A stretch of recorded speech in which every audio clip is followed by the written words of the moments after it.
안녕하십니까. 여기가 사실은 제 강의가 시작된 곳이고 만들어진 곳이라고 할 수 있는데요. 김어준 총수가 저를 붙잡고 안 놔주지 않았으면 강의가 안 나올 수도 있었습니다. 그때가 하루에도 논문이 수십 개씩 쏟아지는 캄브리아기였는데 그때 마침 5주 연속 강의를 하는 바람에 고3 때 이후로 그만큼 열심히 공부해 본 적이 있나 싶을 정도로 정말 열심히 해가지고 책까지 쓰게 됐는데요. 제 강의를 유튜브나 이런 쪽에서 들으신 분들은 비슷한 얘기를 또 듣게 될 겁니다. 그럴 수밖에 없는 게 제가 생각할 때 가장 쉽게 요체를 담아서 설명을 하려면 이렇게 하는 게 제일 낫겠다 하고 공리에 공리를 해서 설명을 드리는 것이어서 제가 그걸 바꿔보기 위해서 애를 안 쓴 건 아닌데 그때마다 그렇게 썩 결과가 좋지 않았어요. 제가 드리는 말씀을 다시 드리는 것에 대해서 용서를 구하고요. 복습한다는 마음으로 들어주시면 고맙겠습니다. 챗GPT의 인공지능의 시대라는 제목입니다. 챗GPT가 인류 역사상 가장 빠른 속도로 사용자를 모았습니다. 스레드라고 이제 인스타그램에서 만든 트위터 비슷한 게 있는데 걔는 인스타그램의 새로운 기능이라고도 볼 수가 있는 게 있고 그 다음에 올라갔던 만큼이나 빠르게 시들었기 때문에 걔를 이거 경쟁자로 놓고 보기 좀 어렵고요. 챗GPT가 2달 만에 1억 명을 모았죠. 그래프를 보시면 굉장히 큰 차이가 나는 걸 볼 수 있을 겁니다. 그 전까지는 인스타그램이 가장 빨리 사용자를 모았던 서비스인데요. 저 정도로 사용자를 빨리 모은 덕분에 직원이 14명일 때 1.4조에 페이스북에 인수당했습니다. 근데 보면 챗GPT는 그냥 전봇대 같지 않습니까? 인스타그램하고 비교해도. 왜 이렇게 전 인류가 인공지능 서비스에 이렇게 열광을 하게 됐을까? 그게 이제 첫 번째 질문이겠죠. 그리고 2월 16일 날 타임지가 챗GPT를 커버 스토리로 다루는데 거기에 표지 기사 제목이 The AI Arms Race is Changing Everything입니다. 여기서 주목할 게 AI가 붐을 맞았다거나 아니면 르네상스가 다시 돌아왔다거나 그런 여러 가지 말들을 쓸 수 있잖아요. 근데 왜 하필 Arms Race, 군비 경쟁이라고 했을까? 왜 타임지는 지금의 붐을 AI Arms Race라고 표현했을까? 이게 두 번째 질문입니다. 그리고 현대 인공지능을 알기 위해서 꼭 알아둬야 할 13말이 있는데 그게 아서 클라크의 제3법칙입니다. 아서 클라크가 3가지 법칙에 관해 얘기했는데요. 세 번째 법칙이 충분히 발달한 과학기술은 마법과 구분할 수 없다. 그 앞에 법칙들도 재밌는데요. 된다고 하는 게 틀릴 가능성은 있지만 누군가가 뭐가 안 된다고 말할 때는 그건 대부분의 경우에 틀린다. 되기가 쉽다는 거죠. 그게 이 법칙인가 그렇습니다. 근데 아서 클라크가 쓴 SF가 다 재밌습니다. 언제 한번 안 읽어보셨으면 보십시오. 엔비디아는 전 세계 GPU 시장의 90% 정도를 먹고 있는 사실상 독점 기업입니다. GPU가 그래픽 프로세싱 유닛이라는 건데요. 그래픽을 처리하는 데 특화된 칩입니다. GPU에 대비되는 게 CPU라고 있죠. CPU가 이제 컴퓨터 운영체제를 돌리는 칩이잖아요. 컴퓨터 프린트하고도 연결하고 계산도 하고 여러 가지 일들을 하는 센트럴 프로세싱 유닛이죠. 인텔이 만든 칩에 마이크로소프트가 만든 운영체제 윈도우가 올라가는 윈텔 체제가 한참 동안 지금도 그렇지만 시장을 먹었던 적이 있죠. 그게 이제 CPU고요. GPU가 CPU하고 다른 것은 병렬 연산, 그러니까 병렬로 대규모 계산을 굉장히 잘합니다. 왜 그래픽 프로세싱 유닛이 병렬 대규모 계산을 그렇게 잘하냐면 이미지를 확대하면 픽셀이 나오잖아요. 그걸 화소라고 하는데 가령 1000만 화소가 있다고 치고 얘를 동영상으로 처리하면 동영상이란 게 정지 화면을 연속적으로 굉장히 빠른 속도로 보여주는 게 동영상이잖아요. 그래서 굉장히 훌륭한 동영상이면 보통 1초에 60번 보여주거든요.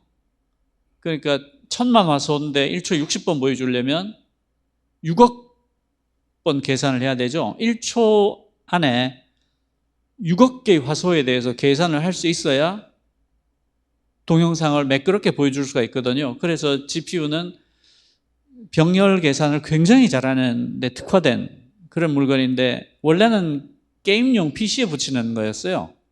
게임이 워낙 그래픽이 화려하니까 뭐 레이싱 게임 같은 거 하고 뭐 FPS 총 쏘는 거 하려면 화면 처리를 엄청나게 해줘야 되거든요. 근데 그러다가 인공지능 시대를 맞아서 이 친구가 대박이 나버린 거예요. 인공지능이 어마무지한 계산을 해야 되는데, 그러다 보니까 GPU가 밑도 끝도 없이 필요하게 된 거예요. 그래서 지금 제가 인공지능 공부를 하지 않고 옛날에 일찌감치 엔비디아 주식을 샀으면 지금 제가 여러분들 여기서 안 봐도 되는데 저를 보고 싶으면 말리러 왔어야 되는데 말이에요. 이런 게 많습니다. 제가 예전에 그 소프트웨어가 세상을 집어삼킨다가 굉장히 예전에 나온, 십몇 년 전에 나온 인터뷰인데, 그때 테슬라가 세상을 집어삼킬 거다. 오, 정말 맞는 말이네. 그래 놓고 그걸 안 샀어요. 그걸 샀으면 제가 지금 좀 발리에 그 엔비디아 GPU에 V100이라는 게 있는데, 얘가 1초에 125조 번 더하기 빼기를 합니다. 실수란 건 이제 소수점이 있는 숫자를 말하죠. 1초에 125조 번 더하기 빼기를 하는데, 그 다음에 나온 게 A100입니다. A100은 딥러닝, 그러니까 인공지능 쪽 연산에 있어서는 V100보다 연산 능력이 20배입니다. 그런데 챗GPT가 이 A100을 10,000대를 썼습니다. 그리고 100일 동안 학습을 했거든요. 그러니까 125조 번, 1초에 125조 번 곱하기 20배, 곱하기 60초, 곱하기 60분, 곱하기 24시간, 곱하기 100 하면 챗GPT가 사용한 총 연산량이 나옵니다. 이게 무슨 말인지 아시겠죠? 1초에 125조 번 곱하기 20 곱하기 60초 곱하기 60분 곱하기 24시간 곱하기 100일을 하면 챗GPT가 사용한 학습 연산량이 나오는 겁니다. 미친 거죠. 그 인공지능이 쓰는 알고리즘들 중에 대표적인 것 중에 하나가 몬테카를로 알고리즘입니다. 얘가 어떤 물건인가 하면, 우리는 한 변의 길이가 2m인 정사각형에 내접한 원의 넓이를 구하라. 그러면 쉽게 구할 수 있습니다. 한 변의 길이가 2m인 정사각형의 넓이는 2 곱하기 4제곱미터죠. 정사각형에 내접한 원의 넓이는 반지름 곱하기 반지름 곱하기 파이잖아요. 그러니까 1 곱하기 1 곱하기 3.1415죠. 근데 인공지능은 그렇게 구하지 않습니다. 인공지능은 그 10만 개가 됐든 100만 개가 됐든 점을 아주 랜덤하게, 그러니까 대단히 무작위하게 발생을 시켜서 저 정사각형에 쏩니다. 그러면 굉장히 고르게 10만 개의 점이 박히겠죠.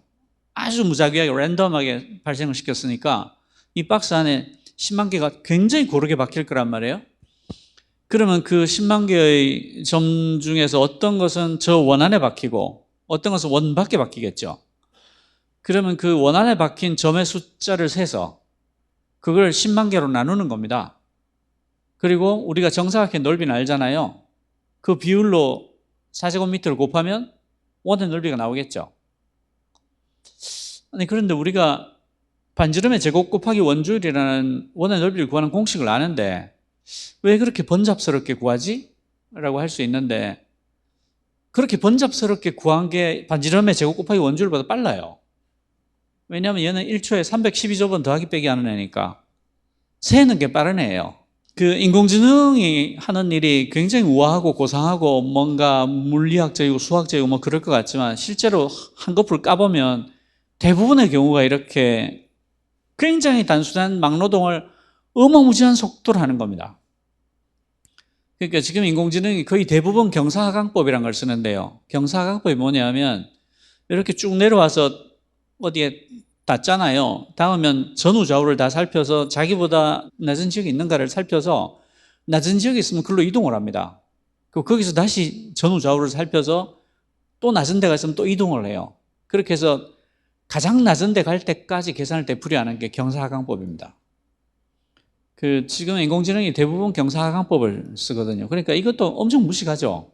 엄청 무식한데, 무식해도 말이 되는 게 1초에 312조 번 곱하기 20 곱하기 60 곱하기 60 곱하기 뭐 이렇게 하니까 말이 되는 겁니다. 인공지능이란 게 사람의 정신으로 하는 일을 기계가 대신하게 해주자라는 겁니다. 그러니까 인공지능이죠. 그러니까 뭐 경운기가 됐든 경운기, 뭐 포크레인, 이런 트랙터 이런 거는 인간의 몸을 기계가 대신하게 해주자는 거잖아요. 그런데 인공지능은 인간의 정신을 기계가 대신하게 하자는 겁니다. 비교적 초반에 고양이 사진을 가려내라. 이 많은 사진들 중에서 고양이를 가려내라. 이건 사실은 이런 질문은 사람 같으면 대여섯 살만 되면 개하고 고양이를 쉽게 가려냅니다. 그죠? 그 얘기는 고양이라는 패턴, 개라는 패턴이 있다는 거예요. 그렇죠? 만약에 고양이가 아침에는 물병처럼 생겼다가 저녁에는 의자처럼 생기고 한밤중에는 마이크처럼 생기면 우리가 고양이를 알아챌 수가 없겠죠. 고양이라는 패턴이 있어요. 근데 아마 6살짜리 애 보고 고양이의 특징에 대해서 다 서술해보라 그러면 못할 겁니다. 그렇지만 얘는 고양이 개를 아주 쉽게 구분해요. 그래서 초창기에 인공지능 시스템이 전문가 시스템이라는 게 있었는데 그때는 고양이의 특징을 다 쳐넣었어요. 뭐 수염이 어떻게 생겼고 귀가 어떻게 생겼고 뭐 쭉 다 쳐넣고 그 사진을 식별을 내서 각각의 특징에 해당되는 걸 체크를 해서 합산 점수가 몇 점 이상이면 고양이다 이런 식으로 가려내게 했어요. 그 초반에는 굉장히 이런 방식이 작동을 잘 하는 것 같았습니다. 그러니까 몇 점까지는 쉽게 올라갔어요.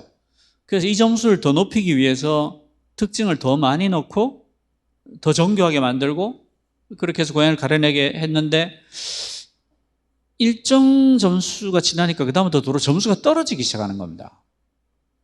왜 그런가 하면 예외가 너무 많은 거예요. 그 사람은 고양이가 교통사고를 당해서 다리가 하나 없어도 고양이인지 알잖아요. 귀를 잘라도 고양이인지 알고 꼬리가 없어도 고양이인지 알고 심지어 죽어 있어도 고양이라는 걸 알잖아요. 근데 이런 걸 다 써놓을 도리가 없는 겁니다. 그래서 그런 방식으로는 안 된다. 이런 방식은 XOR 문제를 풀 수 없다. 그래가지고 인공지능의 겨울이 2번이 있었습니다. 안 된다 해가지고 각각 10년씩 갔어요. 그러다가 2000년대에 들어와서 GPU가 개발이 됩니다. 그러니까 엄청나게 많은 계산을 할 수 있는 기반이 생겼어요. 물론 GPU는 인공지능을 위해서 만들어진 건 아니었어요. 그 당시에는 그냥 게이밍 PC에 붙이는 용도였습니다. 그리고 캐나다에 있는 제프리 인턴이라는 교수님이 뇌를 흉내낸 딥러닝이라는 알고리즘을 만듭니다. 모델을 만드는데 이 두 개가 결합을 하면서 지금의 인공지능 붐이 시작합니다. 그 지금의 인공지능이 과거의 인공지능하고 다른 점이 모든 것을 기계한테 맡기는 거예요. 그러니까 앞에는 고양이의 특징을 다 넣었다 그랬잖아요. 지금의 인공지능은 가령 한 사진을 한 15만 장을 컴퓨터에 주고 이 15만 장의 사진들 간의 차이점, 다른 점을 네가 다 찾아내라 라고 맡겨요. 그럼 컴퓨터가 다른 점은 찾아낼 수 있을 거 아니에요? 그래서 가령 다른 점을 1000만 개를 찾아냈다 혹은 1억 개를 찾아냈다고 해요. 특징들 1000만 개 혹은 1억 개 중에 어떤 것은 고양이라는 성질에 기여를 하는 것이 있을 거고 어떤 건 고양이라는 성질에 전혀 기여하지 않는 게 있을 거예요. 예를 들어서 뭐 고양이가 이게 목에 예쁜 목줄을 달고 있으면 그건 고양이 다움에 기여하지 않는 거잖아요. 고양이의 그림자도 고양이와는 아무 관계없죠. 그래서 1000만 개가 됐든 1억 개가 됐든 특징을 잡아낸 다음에 각 특징들의 가중치를 매기는 거예요. 이 가중치를 매기는 것을 매개 변수라고 부릅니다. 가중치를 매긴 다음에 여기에 각각의 특징들, 차이점들의 가중치를 어떻게 할당을 할 때 얘가 고양이를 잘 찾아내는, 가장 잘 찾아내는가를 시뮬레이션을 하는 겁니다. 그러니까 15만 장에다가 매개 변수가 1000만 개면 15만 장 곱하기 1000만이죠. 그러니까 뭔가 잠깐 들어봐도 미친 것 같잖아요. 근데 얘는 1초에 312조 번 곱하기 20 곱하기 60 곱하기 60 곱하기 24 곱 뭐 이런 애니까 그것도 전기만 꽂아 놓으면 지가 알아서 하니까 15만 장 곱하기 1000만이 해봐야 별게 아닌 거예요. 그러면 그 가중치의 조합 중에서 최적의 조합이 나올 거 아니에요? 그죠? 지금은 그 개나 고양이를 사람보다도 훨씬 더 잘 가려내는 수준까지 올라왔습니다. 이게 이제 현대 인공지능이 하는 일이에요. 그런데 문제가 있습니다. 이게 맞추기는 기가 막히게 잘 맞추는데 왜 잘 맞추는지 설명할 방법이 없습니다. 그러니까 이게 왜 잘 맞추는지 설명할 수 있으려면 그 매개 변수를 하나씩 다 열어서 왜 여기는 0.000025점을 주고 그 옆에 거는 0.00013점을 주고 그 옆에 거는 0.00001점을 줬는지를 설명할 수 있어야 되잖아요. 1000만 개인데? 1000만 개는 되게 작은 거예요. 보통 몇백억 개, 뭐 몇천억 개거든요. 챗GPT는 1750억 개, 그 GPT-4는 1조 8천억 개. 그거를 언제 열어보겠어요? 열어본다 하더라도 앞에 걸 다 기억하고 있어야 되잖아. 그래야지 점수를 하나씩 설명을 할 수 있을 거 아니에요. 그래서 현대 인공지능의 가장 큰 특징이 설명할 수 없다예요. 그래서 설명할 수 있는 인공지능을 XAI라고 불러요. Explainable AI. 그래서 Explainable AI가 AI의 굉장히 중요한 장르입니다. 왜냐하면 이게 왜 잘 작동하는지를 설명할 수 없다는 얘기는 언제 갑자기 작동을 잘 하지 않게 될지도 알 수 없다는 얘기거든요. 그러니까 얘는 현재 인공지능은 미션 크리티컬한 어떤 일에도 쓸 수 없어요. 왜 잘 맞춘지를 모르는 거고요. 그리고 얘가 하는 일을, 현대 인공지능이 하는 일을 한마디로 말해보라 그러면 잠재된 패턴을 찾아내는 일을 한다라고 말할 수 있어요. 그 현대 인공지능이 하는 일을 수학적으로 표현하면 이렇습니다. 저 끝에 보시면 주황색 화살표가 보이시죠? 그 X와 Y라는 두 개의 변수로 이루어진 그래프인데요. 우리가 저렇게 그래프를, 저 모양, 연속된 모양을 그릴 수만 있으면 우리가 예측을 할 수 있습니다. 가령 사과가 한 알에 1,000원이다. 그러면 두 알이면 2,000원이죠. 5,000원이면 다섯 알이죠. 7개면 7,000원이죠. 그런 식으로 하나를 알면 나머지를 알 수 있죠. 왜냐하면 저 화살표가 있으니까. 그리고 변수가 하나 더 생기면 축을 하나 더 하면 됩니다. 그죠? 수학에서는 저렇게 축을 하나 보태는 것을 차원을 더한다고 합니다. 인간은 3차원적인 존재니까 3차원을 넘어가면 상상할 수 없어요. 4차원의 존재를 상상할 수 없잖아요. 5차원, 6차원 말할 것도 없고. 그렇지만 수학에서는 무한대의 차원을 계산할 수 있습니다. 축만 더하면 되니까요. 저렇게 하나 더 그으면 되죠. 계속 축을 더 보태면 됩니다. 그러니까 X, Y, Z이면 저런 주황색의 연속된 다양체를 그려낼 수 있다면 우리는 예측할 수 있죠. X, Y 값을 알면 Z를 찾아낼 수 있는 겁니다. 뭔가 만날 거 아니에요, 어딘가에서. 그죠? 이해되시죠? 근데 이게 이제 수천만 차원까지 가도 마찬가지예요. 수천만 차원 가도 이렇게 연속된 다양체를 그려낼 수 있다면 우리는 예측을 할 수 있습니다. 그러니까 고양이 사진을 가려내는 작업은 그 몇천만 차원에 걸쳐서 저렇게 연속적인 다양체를 그리는 작업을 하는 겁니다. 왜 저런 연속된 다양체를 그릴 수 있냐면요, 고양이라는 잠재된 패턴이 있기 때문에요. 우리는 고양이라는 잠재된 패턴이 있다는 걸 알고 있잖아요.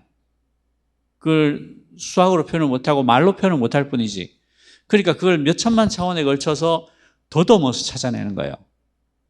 예를 들어서 위에서 쫙 몇천만 개가 내려오잖아요.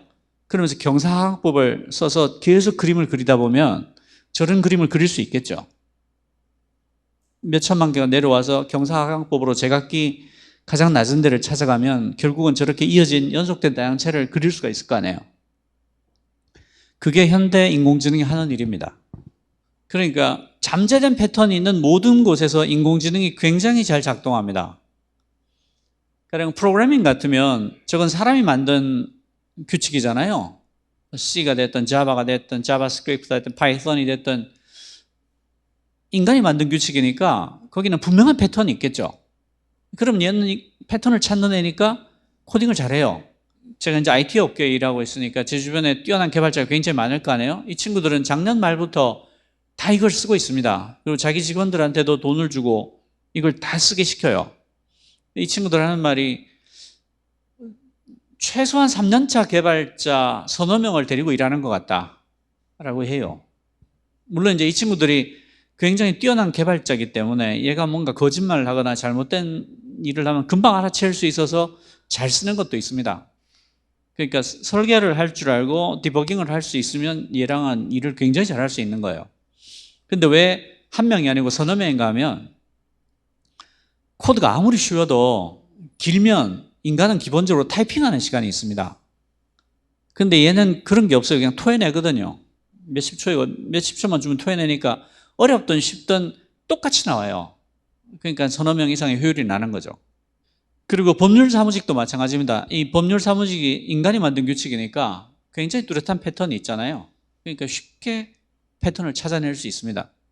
GPT-4 같은 게 미국 변호사 시험을 상위 10%로 통과한 이유도 워낙 분명한 패턴이 있기 때문에 가능한 일입니다.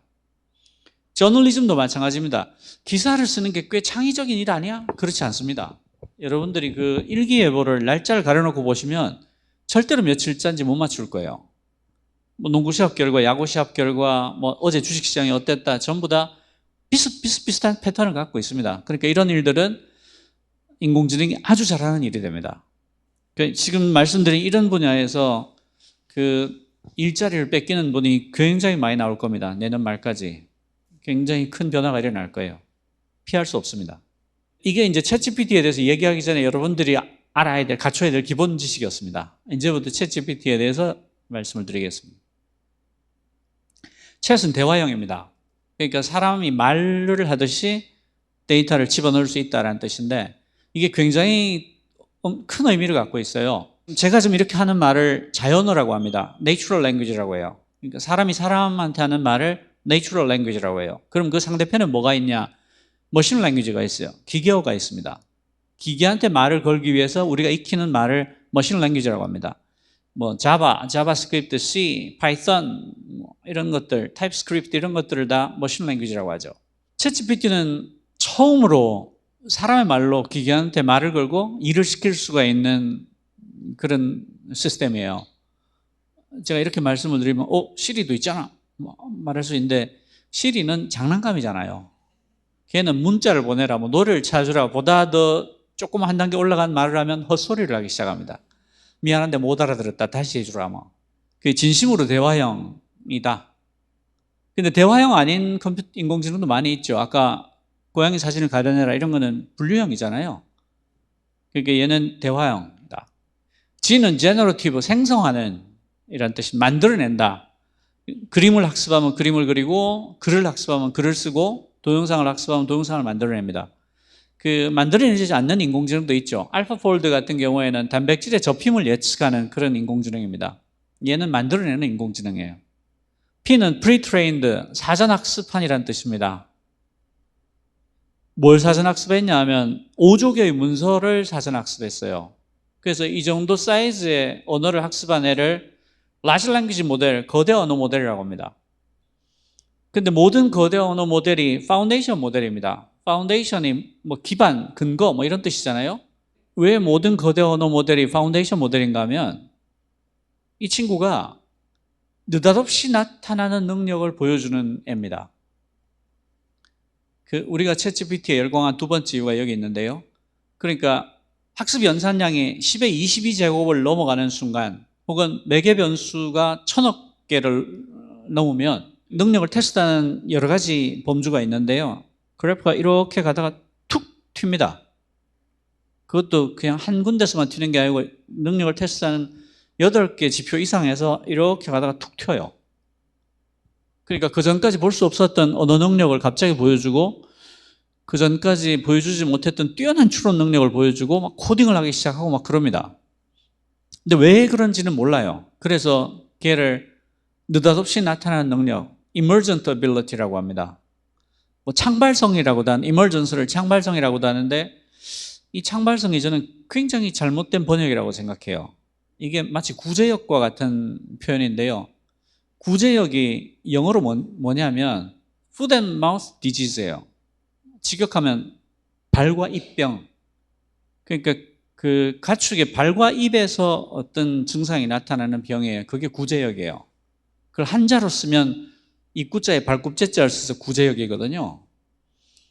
근데 구제역이라고 하면 사람들이 다 그게 뭐냐고 또 물어봐야 되잖아요. 이놈을 영어처럼 foot and mouth disease 했으면 그걸 누가 물어요? 유치원생도 알지. 창발성이 딱 그런 번역이에요. 창발성 그러면 그 뭔데요? 또 물어봐야 되잖아요. 느닷없이 나타나는 능력 그러면 그걸 누가 묻겠냐고. 하여튼 이상한 사람들이 많아요. 하여튼 느닷없이 나타나는 능력이 있어서 얘가 그 사전 학습하지 않은 어떤 것에 대해서도 질문을 하면 되게 잘 대답을 합니다. 마치 전부터 잘 알고 있던 것처럼. 그래서 모든 분야에 걸쳐서 기반이 될 수 있는 모델이라고 해서 파운데이션 모델이라고 합니다. 그러니까 모든 라지 랭귀지 모델은 파운데이션 모델입니다. T는 트랜스포머라는 딥러닝 모델을 썼다는 뜻입니다. 트랜스포머는 주어진 문장들을 보고 그 다음에 올 단어가 뭔지를 확률적으로 예측하는 건데요. 얘가 그냥 예측하는 게 아니고 어텐션이라는 모델을 씁니다. 그 어텐션이 뭐냐면 앞에 주어진 그 문장들에서 핵심 단어, 키워드가 뭔지를 맞추는 모델이에요. 내가 어제 기분이 꿀꿀해서 비 오는 장충단거리를 쓸쓸히 혼자 걷고 있는데 저 건너편에서 김어준 총수가 오고 있었다 라고 하면 핵심 키워드가 뭐예요? 김어준 만났다잖아요. 그 앞에 그거 다 헛소리라고요. 그 다음에 올 단어가 뭔지는 김어준을 만났다는 것에 관해서 나올 건 뻔하잖아요. 이게 키워드예요. 그러니까 어텐션 모델을 쓰면 연산량을 굉장히 줄이면서도 정확성을 훨씬 높일 수가 있어요. 그래서 대부분의 트랜스포머 모델은 예외 없이 어텐션, 멀티 헤드 어텐션, 그러니까 여러 개의 헤드를 갖고 있어서 키워드를 저 멀리까지 잘 찾아낸다. 그래서 멀티 헤드 어텐션을 다 씁니다. 그리고 지금 트랜스포머가 워낙 잘 작동을 해서 생성형 인공지능은 그 예외 없이 다 트랜스포머를 쓴다고 보면 됩니다. 그런데 재밌는 거는 트랜스포머 모델도 어텐션 모델도 다 구글이 만든 거예요. 구글이 만들어서 오픈소스로 깐 거를 오픈AI가 덜렁집어와서 이런 걸 했습니다. 그리고 지 모델은 공개 안 했어요.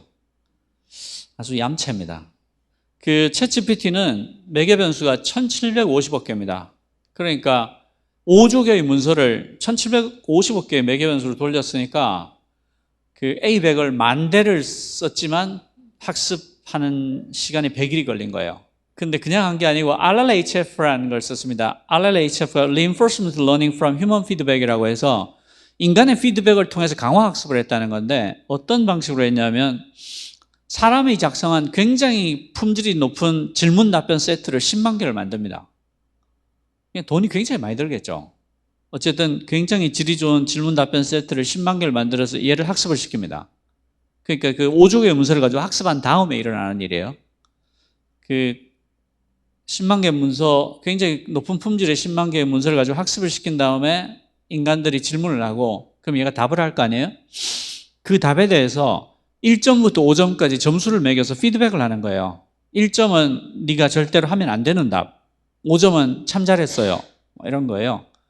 그런 식으로 하면서 뭘 하냐면 훌륭한 말과 하면 안 되는 말, 헤이트 스피치라든지 비윤리적인 말이라든지 편견이 가득 들어가 있는 말이라든지 이런 것들을 걸러내는 것을 훈련을 시키는 거예요. 이렇게 인공지능에게 인간의 윤리를 학습시키는 것을 얼라이먼트라고 부릅니다. 정렬한다. 그 얼라이먼트를 하는 과정에서 얘가 능력이 살짝 떨어져요. 그러니까 모범생들이 왜 학교 밖으로 나오면 세상을 잘 모르잖아요. 얘를 약간 범생으로 만드는 과정에서 불가피하게 능력이 좀 떨어집니다. 저같이 되는 거예요. 그렇게 해서 능력이 살짝 떨어지는 걸 얼라이먼트 텍스트라고 불러요. 정렬세.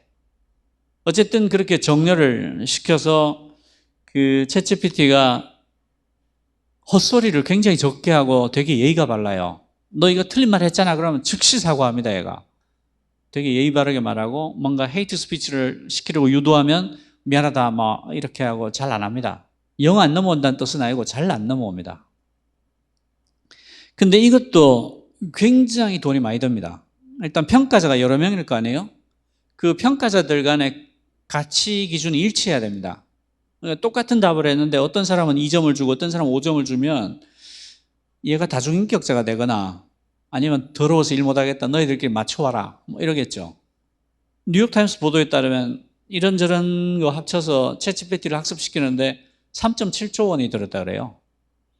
A100이 한 대 몇 천만 원 하거든요. 걔가 10,000대에다가 그걸 돌리는 전기료가 얼마나 많이 들겠습니까? 거기다 5조 개의 문서를 걸고 와서 집어넣었죠.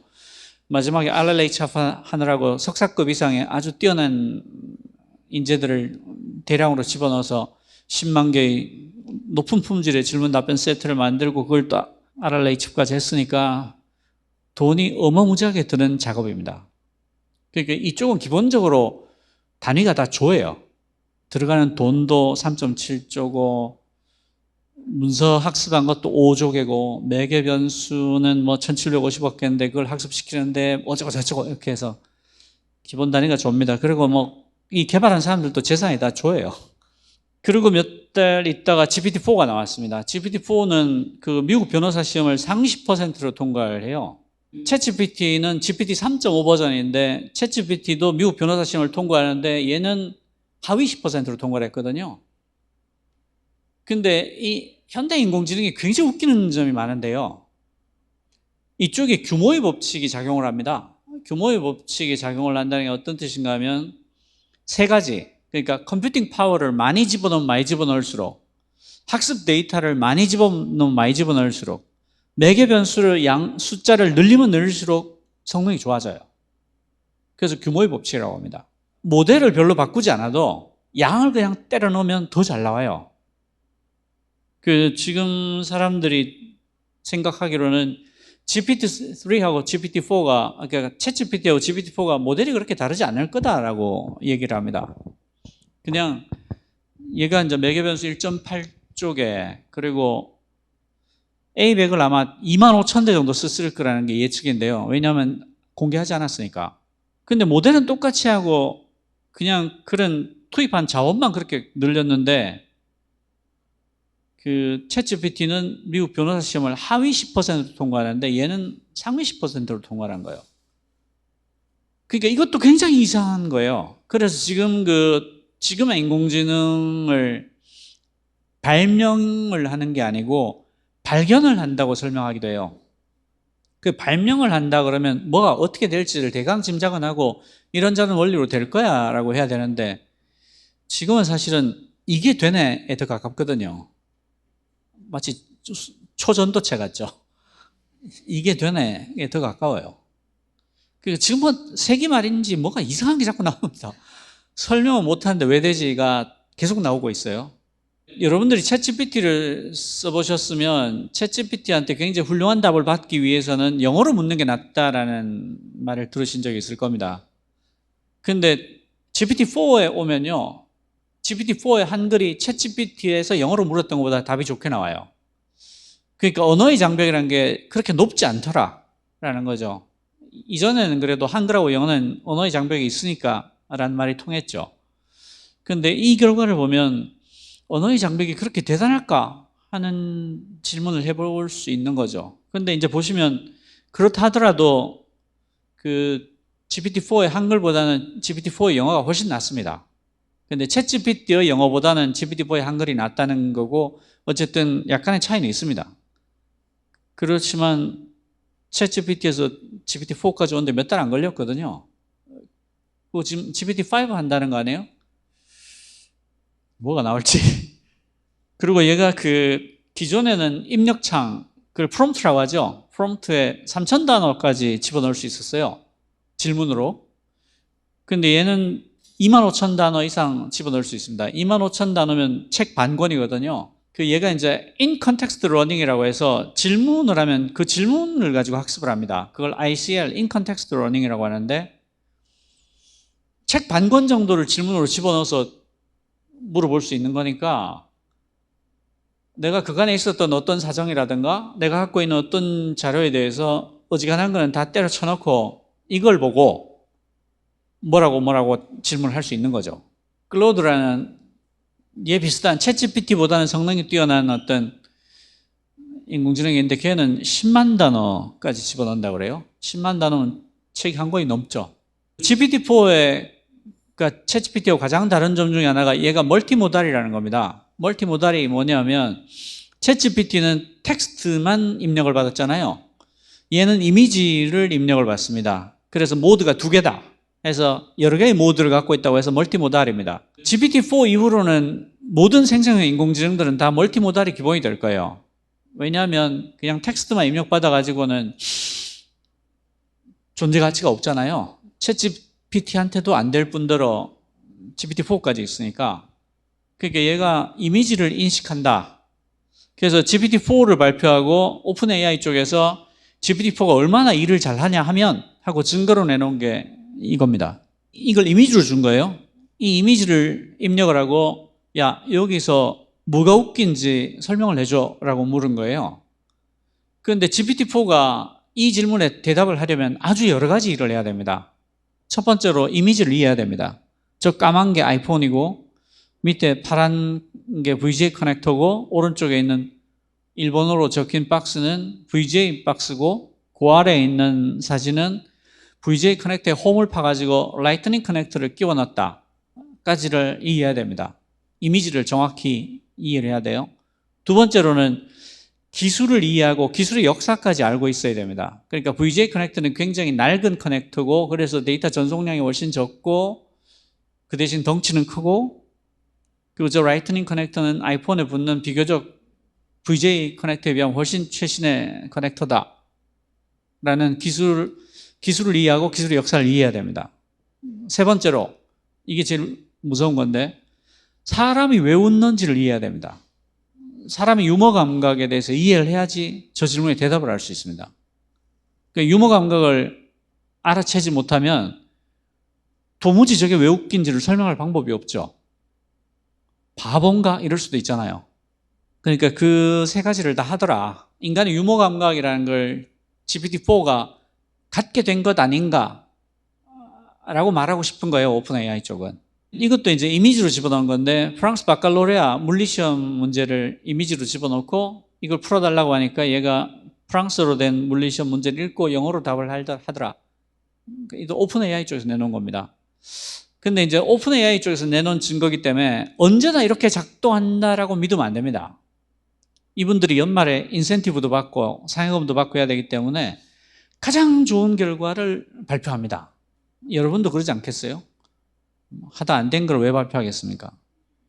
보너스를 못 받는데. 그러니까 이런 발표를 할 때는 항상 이렇게 반쯤 들어야 됩니다. 아, 이놈들이 인센티브를 노리고 있구나. 트랜스포머를 쓰는 모든 거대 언어 모델은 반드시 할루시네이션을 합니다. 할루시네이션이 태어난 거짓말, 멀쩡한 거짓말로 번역할 수 있을 텐데요. 직역은 환각입니다. 그 미국의 응급의학과 전문의가 어떤 병에 관한 증상을 적고 챗GPT한테 물어봤어요. 이런 증상이 나타나면 이게 무슨 병일까? 그랬더니 챗GPT가 대단히 정확하게 답을 했어요. 그 병이 아니라면 그 다음으로 가장 가까운 병은 뭐지? 라고 했더니 얘가 두 번째 병도 아주 정확하게 맞췄어요. 그런데 그 뒤에다가 피임약을 먹으면 그런 증상이 나타날 수 있습니다 라고 말을 딱 붙였는데 이게 거짓말이었던 거예요. 헛소리였어요. 그래서 의사가 35년쯤 의사를 하신 분인데 너 그 근거가 있는 말이냐? 나는 생전 처음 듣는데 했더니 얘가 근거가 있다. 그래서 근거를 한번 대봐라. 그랬더니 얘가 European Journal of Internal Medicine이라고 이게 실제로 있는 권위 있는 학술지입니다. 이 학술지 이름을 대고 제목을 대고 저자 박사 이름을 몇 개 대고 그 다음에 European Journal of Internal Medicine에는 문서에 고유번호가 붙거든요. 고유번호까지 딱 써서 이 사람한테 보여줬습니다. 근데 그게 없는 논문이었어요. 그 뒤에 거는 제가 이제 챗GPT한테 물어본 건데 모차르트의 첼로 협주곡을 알려달라고 하니까 얘가 퀘일 넘버까지 붙여서 5곡이나 저한테 알려줬어요. 그 퀘일 넘버가 이제 닥터 퀘일이라는 사람이 모차르트의 곡을 연대기 순으로 정리를 해서 번호를 붙인 겁니다. 닥터 퀘일이 붙였다고 해서 퀘일 넘버라고 하는데 근데 모차르트가 생전에 첼로 협주곡을 작곡했는지는 모르겠지만 남아있는 첼로 협주곡은 한 곡도 없습니다. 제가 혹시 그 뒤에 뭐가 발견이 됐나 싶어가지고 이거 찾는데 20분 걸렸어요. 거짓말입니다. 왜 이런 짓을 할까요? 얘가 무슨 부귀영화를 누리겠다고 사람한테 이렇게 거짓말을 할까요? 아까 트랜스포머가 무슨 일을 하는 모델이라고 했죠? 트랜스포머가 주어진 문장을 보고 그 뒤에 올 가장 그럴 법한, 가장 근사한, 가장 approximate한 단어를 확률적으로 예측하는 일을 학습했다고 했잖아요. 5조 개의 문서를 가지고. 그러니까 얘는 지가 배운 대로 굉장히 성실하게 일을 한 겁니다. 이게 정말 그럴듯하려면 유로피언 저널 오브 인터널 메디슨 같이 권위 있는 학술지를 대야 되겠구나. 그러면 정말 근사할 거야. 그리고 논문의 제목은 이 정도는 돼야지 이런 증상에 관해서 얘기한 논문이 되겠지. 그리고 의사 이름도 이렇게 적으면 정말 의사 이름 같겠네. 그 유로피언 저널 오브 인터널 메디슨을 인용을 했으니까 당연히 DOI가 붙어야지. 이렇게 해서 너무나 근사한 그럴듯한 답을 토해낸 거예요. 그 모차르트의 첼로 협주곡도 마찬가지죠. 첼로 협주곡을 물으니까 첼로 협주곡이 아닐 수 없는 놀라운 제목을 적은 다음에 퀘 넘버를 붙인 거예요. 그러니까 이 친구는 자기가 학습한 그대로 최선을 다해서 결과를 내놓은 거죠. 그러니까 모든 트랜스포머 모델은 할루시네이션을 가질 수밖에 없습니다. 이 할루시네이션을 대단히 조심하면서 이 거대 언어 모델들을 써야 됩니다. 이게 GPT-4가 나왔을 때 제가 나오자마자 제가 쓸 수 있게 되자마자 5분도 안 돼서 첫 번째 질문으로 즉시 할루시네이션을 끄집어낸 겁니다. 조선왕조실록이 할루시네이션의 보고입니다. 이거에 관해서 질문을 잘하면 거짓말을 막 토해내요. 그 조선왕조실록에 나와 있는 사도세자의 다리 부러진 사건에 대해서 얘기해달라. 저런 사건은 없거든요. 그러니까 얘가 이제 쫙 거짓말을 하는 겁니다. 세종대왕의 손자다. 막 그러고. 세종대왕이 4대고 영조가 21대니까 손자가 되기는 굉장히 어렵죠. 저게 다 거짓말입니다. 저기 나와 있는. 오픈 AI 쪽 발표로는 내부에서 테스트 해보니까 챗 GPT보다는 GPT-4가 19%포인트 더 높은 점수를 받았다. 그러니까 할루시네이션을 8.6% 정도밖에 토해내지 않는다 라고 얘기를 했어요. 그러면 8.6%가 얼마나 높은 숫자일까요? 기계적 엄밀성이라는 개념이 있습니다. 기계적 엄밀성이라는 개념이 있어요. 그게 여러분들이 그 차를 모는데 8.6%의 확률로 브레이크를 밟으면 악셀이 작동하고 악셀을 밟으면 브레이크가 작동을 한다고 쳐요. 그럼 여러분들이 그 차를 타시겠습니까? 0.86은 어땠어요? 0.086이면 타시겠어요? 기계적 엄밀성이란 그런 겁니다. 브레이크를 밟았을 때 악셀이 작동할 확률이 0이어야 돼요. 악셀을 밟았을 때 브레이크가 작동할 확률이 0이어야 돼요. 그걸 기계적 엄밀성이라고 말합니다. 그러니까 8.6%가 얼마나 높은 숫자인지 아시겠죠? 얘를 믿고 뭔가 미션 크리티컬한 어떤 일도 하지 않는 게 여러분들 신상에 좋습니다. 그러니까 확률이 필요하지 않은 분야에 대해서는 얘한테 의존하는 게 그렇게 현명한 일이 못 됩니다. 그 5자리 이상의 모든 덧셈과 뺄셈의 결과가 인터넷에 올라와 있지 않죠. 그러니까 25만 6천자리하고 25만 4천자리를 보탠 값이 인터넷에 계산 과정에 나와 있겠습니까? 안 나와 있잖아요. 왜냐하면 우리는 더하기 빼기 규칙을 아니까 그걸 올리는 미친 짓을 할 사람도 없을 뿐더러 그걸 검색할 사람도 없겠죠. 그걸 왜 검색을 합니까? 계산기가 있는데. 그러니까 트랜스포머는 확률적으로 예측을 하는 친구이기 때문에 이런 일에는 어울리지가 않습니다. 그리고 명확한 하나의 답이 있을 때 추측을 하라고 하는 것도 이상하잖아요. 그 챗GPT가 굉장히 인기를 끄는 시점에 구글이 바드를 2번 발표하는데 초창기에 바드를 급히 발표를 해요. 파인 튜닝을 하기도 전에 제대로 준비가 안 된 채로 발표를 합니다. 우리도 이런 거 있다. 그리고 주가가 200조가 날아갑니다. 하루에. 뭐냐면 제임스 웹 스페이스 텔레스코프에 관한 질문을 하는데 이거는 명확한 하나의 사실이잖아요. 이거에 대해 질문을 하니까 당연히 얘가 헛소리를 했겠죠.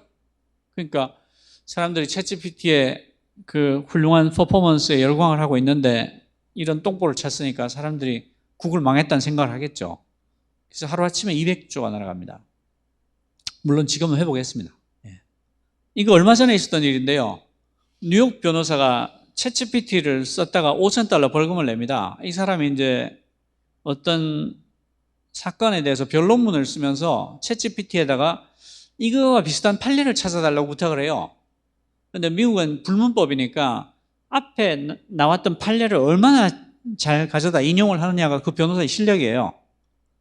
그래서 이 사람이 판례를 찾아달라고 부탁을 한 거예요.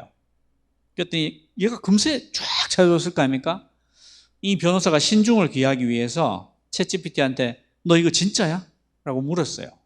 그랬더니 얘가 진짜다. 대답을 했겠죠. 당연히 그러겠죠. 그래서 이 사람이 그걸 인용을 해서 변론문을 써서 법정에 제출을 합니다. 그런데 이 사람이 인용한 판례 중에 6개가 이 세상에 없는 거였어요. 원래대로라면 이 정도 죄를 저질렀으면 변호사 자격증을 뺏깁니다. 법정을 못 오가고 사기를 쳤다. 그런데 판사가 이제 이 변호사한테 너는 바보니까 $5,000 벌금만 매기고 변호사 자격증을 뺏지 않겠다. 조심해라. 이렇게 해서 바보여서 변호사 자격증을 안 뺏기고 살았습니다. 이런 식으로 라지 랭귀지 모델을 쓰는 게 굉장히 잘못 쓰는 일이에요. 이게 얼마 전에 행정안전부에서 공무원들한테 챗GPT 활용 방법 및 주의사항 안내라고 뿌린 겁니다. 전국의 공무원들한테 다 뿌렸는데 여기에 이제 공무원들을 골로 보내는 내용들이 다 들어가 있어서 제가 인용을 하는 겁니다. 보시면 해외 사례를 매칭해달라 이렇게 질문을 하면 좋다는 거예요. 해외 연구 내용을 알려달라. 이거랑 판례를 알려달라. 그 다음에 공식적 자료만 활용해달라. 이거랑 너 이거 진짜지? 이 판례가 사실이냐? 하고 공식 자료만 활용해서 답해달라. 출처를 알려달라. 출처를 알려달라 그러면 뭐 이런 걸 말하겠죠. European Journal of Internal Medicine라고 얘기를 하겠죠. 그러니까 이 행정안전부에서 공무원들을 다 골로 보내기 위해서 이런 걸 한 거죠. 이거 보십시오. 이게 지금 GPT-4가 저한테 한 답변이에요. 그 챗봇을 교육에 활용을 해가지고 학습 효과를 높인 사례를 알려달라고 했더니 이렇게 저한테 줬습니다. 어때요? 굉장히 그럴듯해 보이지 않습니까? 이게 다 가짜입니다. 이 정도로 훌륭하게 거짓말을 합니다. 제가 이거 하는데 또 10분 넘게 걸렸잖아요. 너무 그럴듯해서. 근데 링크를 눌러보면 없는 페이지입니다가 나오고. 이런 걸 하면 안 된다는 거예요. 이렇게 하면 안 된다고요. 해외 사례를 매칭해달라. 그게 이겁니다. 그리고 이제 앞으로 여러분들이 그 API란 말을 많이 들으실 거예요. 그래서 API라는 개념에 대해서 알고 있으면 좋습니다. API가 Application Programming Interface라는 건데 프로그램 간에 정해진 약속이에요. 내가 발급한 API를 통해서 나한테 요청을 하면 내가 정해진 포맷대로 데이터를 주거나 혹은 정해진 대로 행동을 하겠다라는 거예요. 예를 들어서 제가 이제 기상청에서 날씨 데이터를 받아와서 제가 만든 솔루션으로 분석을 한 다음에 그 분석 결과를 필요로 하는 회사에다가 공급을 해주고 먹고 사는 사람이라고 쳐요. 그러면 이제 제가 기상청에서 데이터를 받아와야 되겠죠. 받아오는 방법이 여러 가지가 있을 겁니다. 아침마다 가서 받아올 수도 있고 팩스로 받을 수도 있고 이메일로 받을 수도 있고 뭐 여러 가지로 받을 수 있겠죠. 근데 어쨌든 이렇게 받으면 제가 이걸 처리하기 위해서 제 컴퓨터에 다시 쳐넣어야 될 겁니다. 쳐넣어야 되죠. 쳐넣으려면 오타가 생길 수 있어요. 그죠? 뭐 스페이스바를 잘못 누른다거나 3을 8로 누른다거나 뭐 숫자 하나 빼먹는다거나 뭐 여러 가지 오류가 생길 수 있죠. 그리고 시간도 많이 걸릴 겁니다. 근데 만약에 기상청 컴퓨터가 API를 발급을 해요. 그러면 제 컴퓨터가 그 API를 가지고 기상청 컴퓨터에 직접 연결해서 선생님 데이터 주세요 할 수 있겠죠. 기상청 입장에서도 이 API를 발급을 하면 굉장히 좋은 점이 많습니다. 우선 누가 요청하는지를 즉시 알 수 있어요. API 헤더에 내가 누구한테 발급했다가 적혀 있을 거니까. 그러면 얘한테는 어떤 데이터를 줘야 되는지도 적혀 있겠죠. 그럼 걔한테는 그 데이터만 주면 돼요. 그리고 끊고 싶으면 언제든지 끊을 수 있죠. 얘는 내일부터는 주지 말자. 그럼 이 API를 블락해버리면 되죠. 그 리퀘스트에 다 적혀 있을 거니까. 그리고 얼마만큼 나갔는지, 어떤 빈도로 나갔는지, 그러니까 만약에 이 데이터를 유료로 파는 거면 자동 정산을 할 수 있어요. API로 요청할 경우에. 그죠? 그리고 제 입장에서도 굉장히 좋은 점이 많을 겁니다. 일단 데이터가 자동으로 들어오면 데이터 발급에 걸리는 시간이 극단적으로 줄어들겠죠? 그리고 제가 다시 쳐넣을 필요 없으니까 오류도 안 나올 거고, 그죠? 거기다가 내가 스크립트를 짜놓으면 기상청 데이터가 왔을 때 자동으로 내 솔루션이 그걸 분석하게 할 수 있겠죠. 그 다음에 분석 결과를 이메일로 보내는 것도 자동으로 스크립트를 짤 수 있을 거예요. 그럼 어떤 일이 생기냐면 기상청 컴퓨터가 API를 발급해 주기만 하면 나는 제주도에 가서 낚시를 하고 있는데 매달 내 통장으로 돈이 찍히는 거예요. 그게 API입니다. 지금 그 GPT-4가 API를 발급했거든요. 그래서 마이크로소프트가 오피스에 그 GPT-4를 연동하는 데 성공을 했어요. 그래서 내부적으로 지금 그 마이크로소프트 직원들이 그걸 써보고 있는 중이라고 합니다. 근데 얘기 들어봤더니 무시무시하게 잘 작동을 한대요. 마이크로소프트 워드, 엑셀, 파워포인트가 GPT-4에 API를 쓰면 어떤 일이 생기냐면, 제가 이제 사장님이 뭔가 어떤 보고서를 쓰라고 했다 이거예요. 그러면 제가 원래대로라면 브라우저를 열어서 GPT-4에 접속을 해서 어떤 질문을 던진 다음에 답이 나오면 그것을 복사해서 내 워드로 갖고 와야 되죠. 근데 API를 워드에 붙여놨으면 제가 워드를 떠나지 않은 채로 이런 보고서를 써야 되는데 목차를 뽑아줘 하면 그 목차가 워드에 그냥 툭 떨어지겠죠. 그죠? 그럼 그 목차를 보고, 근데 정말 이 거대 언어 모델이 가장 잘하는 일 중에 하나가 목차 뽑는 겁니다. 왜냐하면 목차가 아주 뚜렷한 패턴이 있잖아요. 이런 종류에 관한 보고서를 쓸 때는 이런 내용으로 써야지 라는 패턴이 있단 말이에요. 그런 보고서가 한두 개겠어요? 세상에 엄청나게 많은 보고서 있을 거 아니에요? 그 중에 잘 쓴 보고서들은 목차가 되게 비슷할 거예요. 학교의 그 강의 계획서, 실라버스라든지 보고서 목차 같은 거는 거대 언어 모델이 최고입니다. 교수님들 이제 막 다 공짜로 밥 먹게 생겼어요. 그 목차가 나오면요, 그 목차를 보고 뭐 넣고 빼고 할 수 있겠죠. 우리 회사에 맞게. 그런 다음에 이 목차를 다시 집어넣고 이 목차의 내용을 채워줘. 그러면 내용을 채워줍니다. 주르륵 채워줘요. 그러면 그 내용을 조금 고친 다음에 저장을 하면요, 그 다음날 마치 내가 쓴 것처럼 사장님 드리면 돼요. 그리고 회사의 서버에 이 API를 적용을 했으면 얘가 우리 회사 데이터를 다 읽었을 거 아니에요. 그럼 엑셀로 작업을 하다가 우리 회사 3년치 영업이익률을 그래프로 그려줘 하면 얘가 툭 그려주는 겁니다. 황당하죠? 하여튼 그런 일이 일어납니다. 이게 그 마이크로소프트 오피스 한 달에 $30 요금도 책정이 됐고요. 좀 이따 공개가 될 겁니다. 그러면 이제 뒤집어질 것 같아요. 그 건너편에 플러그인이 있습니다. 플러그인은 뭐냐면 그 API하고 반대로 챗GPT, GPT-4가 다른 프로그램들의 API를 불러와서 쓰는 겁니다. 그러니까 다른 프로그램들을 챗GPT나 GPT-4가 도구처럼 쓸 수 있는 거예요. 지금 뭐 700개가 붙어 있다고도 하고 2000개가 붙어 있다고도 하는데 매주 계속 붙고 있습니다. 엄청난 프로그램들이 붙고 있어요. 울프람 알파라는 게 세계 최고의 수학 연산 엔진인데요. 얘가 미적분, 수열, 행렬 이런 걸 다 풀어주고 푸는 과정까지 보여줍니다. 그리고 세계 최고의 여행 검색하는 엑스피디아도 있고 뭐 오픈 테이블에서 레스토랑 예약하는 것도 있고 엄청나게 붙어 있어요. 어떤 플러그인은 굉장히 뛰어난 역할을 하고 어떤 플러그인은 뭐 그저 그렇고 이런데, 그러니까 이렇게 플러그인이 GPT-4에 붙기 시작하면 어떤 일이 생기냐면요, 제가 이제 우리가 4인 가족인데 다다음 주에 교토에 일주일 동안 여행을 가기로 했다. 그러면 GPT-4한테 우리가 일주일 동안, 다다음 주에 일주일 동안 교토에 여행을 갈 텐데 차를 렌트하지 않을 거니까 대중교통으로 스케줄을 짜주고 금각사, 은각사, 청수사를 꼭 집어넣어주고 일정 중에 이틀은 료칸을 예약을 하는데 값은 얼마에서 얼마 사이인데 온천이 굉장히 좋았으면 좋겠고 우리 막내딸이 비건이니까 레스토랑 예약은 전부 다 비건으로 해주라 라고 오더를 하면 얘가 구글 맵을 열어서 동선을 짜고 엑스피디아를 열어서 검색을 하고 라운드 테이블을 열어서 레스토랑 비건을 찾아서 예약을 하고 한 다음에 리포트를 만들어서 4명한테 쫙 보낼 수 있어요. 이렇게 되면 어떤 일이 생기냐면 제가 이제 뭐 카이스트를 나오고 제 친구들이 포항공대를 나오고 서울대 공공과를 나오고 이런 사람들 9명이 모여가지고 지난 2년 동안 인공지능 스타트업을 열심히 했다고 쳐요.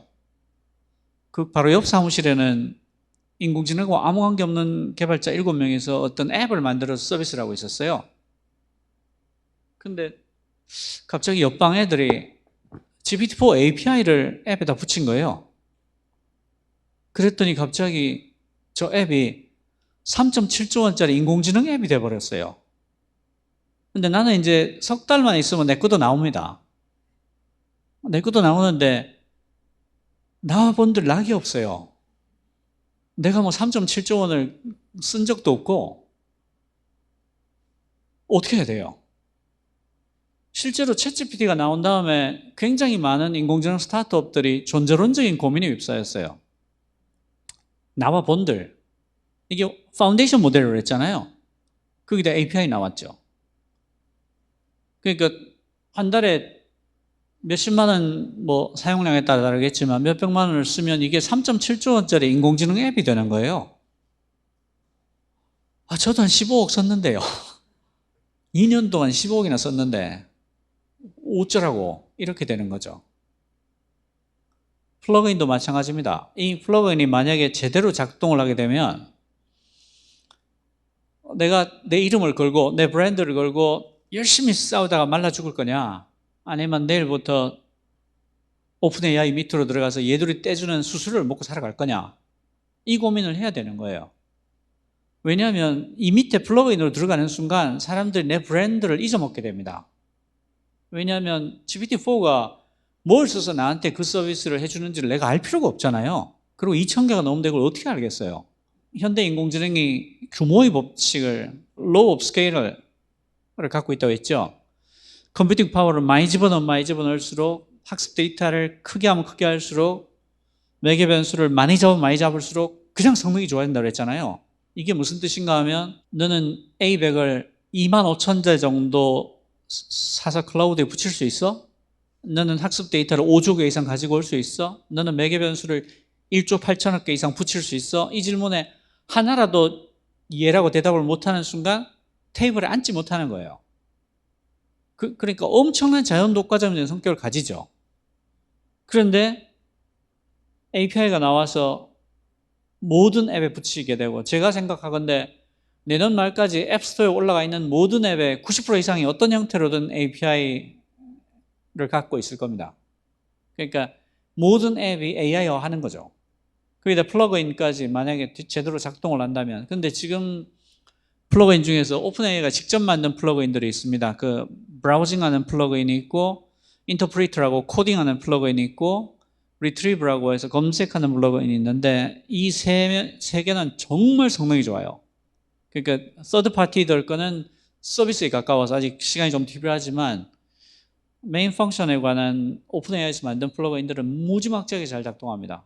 그렇지 않아도 자연 독과점적인 성격이 굉장히 강한 게 지금의 인공지능인데, 이놈이 API하고 플러그인까지 내놓고 있다. 정말 무서운 시간이 오고 있구나, 이렇게 생각할 수 있습니다. 그러니까 There's an app for that 인공지능 버전. 그러니까 잠재된 패턴이 있는 모든 곳에서 인공지능이 굉장한 영향력을 미치게 될 겁니다. 피할 수 없어요. 그리고 메타, 페이스북 이름을 메타로 바꿨죠. 페이스북에서 라마라는 오픈소스를 내놓습니다. 얘는 그 매개 변수가 70억 개인데 1750억 개인 GPT 3.5에 챗 GPT에 맞먹는 성능을 보인다고 자랑하면서 나왔어요. 이게 어떻게 가능하냐면 학습 데이터 양을 어마무지하게 늘렸어요. 학습 데이터 양을 늘려서 훨씬 더 오래 학습을 시켰어요. 그러니까 긴 시간으로 학습을 시키니까 그 챗GPT와 동급의 성능을 보이더라는 건데, 사실은 동급의 성능은 아닙니다. 테스트해 보면 꽤 떨어져요. 특히 할루시네이션이 굉장히 심하다고 그래요. 그렇지만 트랜스포머 자체의 역량으로 보면 꽤 한다, 그럴듯한 말을 상당히 잘 지어낸다 까지는 사실인 것 같고요. 그 스탠포드 대학에서 라마 기반으로 알파카라는 더 작은 모델을 또 내놓는데, 얘는 학습시키는데 시간이 정말 짧게 든다 라고 자랑을 해요. 이게 너무 인기를 끌어서 그 뒤에 이제 인공지능의 백화제방의 시대가 되거든요. 얘를 베이스로 해서 온갖 것들이 다 튀어나옵니다. 그리고 그런 그 발전의 고무가 돼서 메타에서 얼마 전에 라마2라고 라마보다 성능이 더 좋은 모델을 7B, 13B, 70B 뭐 이렇게 7B 하여튼 뭐 세 가지 사이즈로 내놓습니다. 상용으로서도 좋다, 이렇게까지 내놔요. 그러니까 이제는 어떻게 되어버렸냐면 어떤 독재자라도 어떤 악덕 기업이라도 마음만 먹으면 그 라마2 정도의 고성능 인공지능은 다 집안에 몇 채씩 가질 수 있게 돼버린 거예요. 그러니까 백화제방의 시대가 열려버렸고 본물이 터져버린 거죠. 원래 이거는 애초에 연구용으로만 쓰라고 내놨는데 그럴 리가 있겠습니까? 인간이 온갖 걸 다 하는 거죠. 여러분들이 중학교 3학년 때 술 먹은 것처럼 그렇게 하는 겁니다. 그러니까 이제 게리 마커스를 비롯해서 여러 AI 과학자들이 우려를 표하기 시작했어요.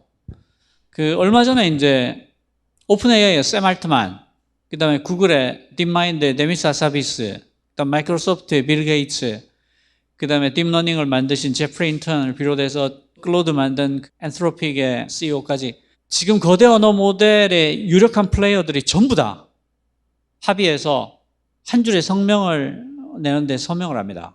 그 성명이 뭐냐면 지금의 인공지능은 팬데믹, 그러니까 세계적인 유행병이나 핵전쟁만큼이나 인류를 절멸시킬 수 있는 위험한 존재라는 것을 인식하고 다뤄야 한다라는 성명에 합의를 해요. 그래서 공동성명을 내놓습니다. 그리고 그 성명으로 끝나는 게 아니고 국제기구를 어떻게 만들어야지 되느냐, 이 인공지능을 규율하기 위해서 어떤 국제가 필요한가를 또 이분들이 다 스탠포드, 토론토, 옥스포드 이런 대학들하고 같이 손을 잡고 공동저서로 논문을 내놓기도 합니다. 왜 국제기구가 필요한가에 대해서 여러 가지로 설명을 하는데 이분들이 꽤 진정성이 있다고 느껴지는 부분이 있는 게 인공지능이 적용이 됐을 때 가장 큰 효과를 볼 수 있을 그런 지역과 나라에 정작 인공지능에 관한 인프라도 자원도 교육도 없는 경우가 있다. 그렇죠. 두 번째로는 이게 지정학적인 이익이 크기 때문에 나라 간에 서로 다른 입장을 취할 가능성이 있어서 인공지능의 발전에 오히려 저해할 수가 있다. 그리고 전 세계에 대해서 인공지능을 이렇게 써야 된다는 규칙을 만들고 그 규칙을 지키는지를 감시할 수 있는 그런 국제기구가 필요하다. 그리고 이 인공지능의 안전에 대해서 전 세계 과학자들이 함께 토론할 수 있는 그런 장이 필요하다. 이렇게 네 가지 이유를 들어서 그런 국제기구를 만들어야 한다는 논문을 발표를 해요. 그러니까 성명을 내놓는데 그치지 않고요. 그리고 얼마 전에 구글하고 오픈 AI하고 페이스북, 메타하고 엔트로픽하고 네 개가 프론티어 AI라는 포럼을 만듭니다. 프론티어 AI가 뭐냐면 지금의 거대 언어 모델보다 훨씬 더 큰 거대 언어 모델을 이 사람들이 프론티어 AI라고 불러요. 그래서 프론티어 AI 포럼을 만들고 이거보다 더 큰 인공지능을 만들 때 우리가 합의해서 규율을 가지고 비윤리적인 일이 안 생길 수 있도록 노력하겠다라고 포럼을 만들기도 합니다. 그러니까 인공지능이 가지는 위험이 그만큼 현실적이고 크다는 얘기죠. 게리 마커스가 이렇게 5가지 위험성이 있다고 얘기를 해요. 첫 번째가 극단주의자들이 어마어마한 허위 정보를 생성해서 민주주의와 공론을 쓸어버릴 거다. 이게 무슨 뜻인가 하면요, 챗GPT나 GPT-4를 쓰면 가짜 뉴스를 굉장히 쉽게 만들 수 있어요. 누구누구가 뭐뭐를 했다는 뉴스를 써줘. 그러면 즉시 써줄 거 아닙니까? 트랜스포머를 써서 너무나 근사하게 써줄 거란 말이에요. 그렇게 해서 가짜 뉴스를 1000개를 만들어요. 1000개를 만든다고 해봐 시간이 얼마 안 걸리겠죠. 그러면 그 1000개를 한번 뿌려봅니다. 뿌려보면 그 1000개 중에 어떤 뉴스는 굉장히 공유가 많이 되고 어떤 뉴스는 별로 공유가 안 되고 그럴 거 아니에요? 그러면 1000개 중에서 가장 공유가 많이 된 것 5개만 뽑습니다. 그러니까 1000분의 5의 압도적인 성능을 가진 가짜뉴스가 나온 거죠. 그리고 얘를 카카오톡으로 미친 듯이 뿌리는 거예요. 그럼 어떻게 되겠습니까? 막 할배 할매들이 정신을 차려보니까 태극기를 들고 광화문에 서 있는 거죠. 막 부들부들 떨면서. 그래가 막 고함을 지르다가 집으로 돌아가는 길에 카톡을 열었더니 또 막 너무나 놀라운 뉴스가 있어서 또 차를 돌려가지고 또 광화문에 가서 태극기를 들고 부들부들 떨다가 집으로 돌아가서 물 한 잔 마시고 카톡을 열었더니 또 부들부들 떨고 뭐 이렇게 되는 거예요. 이전까지는 이 정도의 가짜 뉴스를 만들기 위해서는 굉장히 머리가 좋고 교활한 사람들이 아주 애를 써야지 한 달에 한 10개, 20개를 겨우 만들었을 거예요. 근데 지금은 1000개든 2000개든 만들어서 한번 뿌려본 다음에 그 중에서 굉장히 뜨거운 반응을 보이는, 그러니까 상위 0.1%, 상위 0.01%예요. 압도적인 성능을 가진 가짜 뉴스만 뽑아내서 그걸 카카오톡에 미친 듯이 뿌릴 수가 있는 거예요. 엄청난 일이죠. 그 환각이 잘못된 오히려 정보를 생성할 거다. 이거는 아까 말씀을 드렸고요. 컨텐트 팜들이란 게 검색 엔진의 알고리즘을 이용해 가지고 클릭을 받아서 광고 수익으로 먹고 사는 그런 것들을 컨텐트 팜이라고 해요. 컨텐트 팜들이 굉장히 자극적인 내용들을 아주 많이 만들 수가 있습니다. 그러니까 아침에 많이 본 뉴스가 쭉 뜰 거 아니에요? 그럼 출근 시간 때 많이 본 뉴스가 쭉 뜨면 많이 본 뉴스의 키워드를 쭉 끄집어내가지고 얘 보고 만들어 달라라고 하면 굉장히 근사한 것들을 1000개든 10,000개든 만들어 주겠죠. 그럼 이 친구들이 보유한 블로그니 카페니 온갖 군데다 이걸 막 집어넣는 겁니다. 그럼 여러분들이 출근을 하다가 재밌는 뉴스를 봤어요. 그러면 그 내용을 조금 더 알기 위해서 검색을 하면 26개의 진짜와 25,000개의 가짜가 섞여 있는데 검색 엔진이 그중에서 딱 26개만 골라서 여러분들한테 보여줄 확률이 얼마쯤 될 것 같습니까? 대환장 파티가 일어나는 거죠. 실제로 튀르키예가 대선이 가짜 뉴스로 판가름이 났다고 하지 않습니까? 막판에. 그래서 알고 있어야 될 위험들에 대해서 이제 설명을 드리겠습니다.